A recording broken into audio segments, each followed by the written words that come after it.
Okay, Anthony, today in Quick Bytes, I want to look at the famous Psalm 110:1, and I want to get your reaction to some of your fellow scholars out there.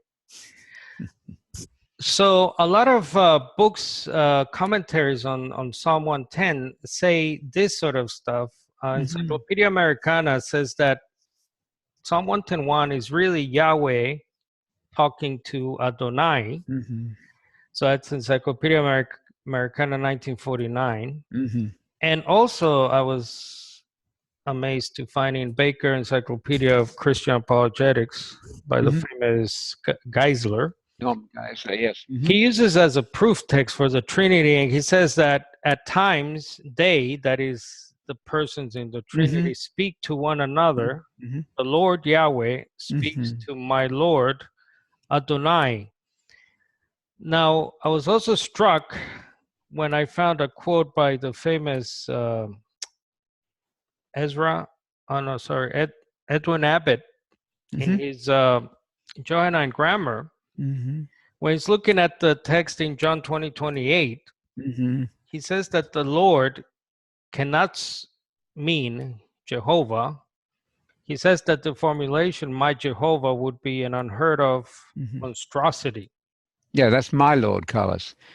The meaning is my Lord could not mean my Jehovah. Right.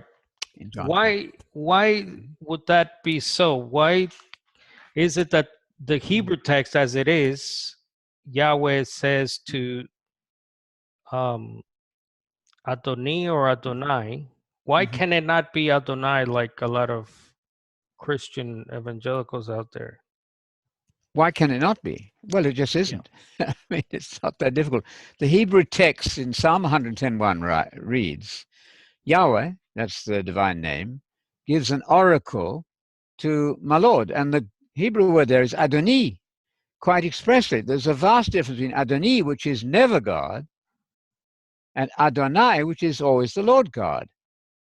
So the Trinitarians have there committed the most extraordinary error. I don't understand this, because they presumably can read the Hebrew, and yet they have stated what is absolutely not true in order to support the Trinity, that one part of the deity, the Godhead, is speaking to another.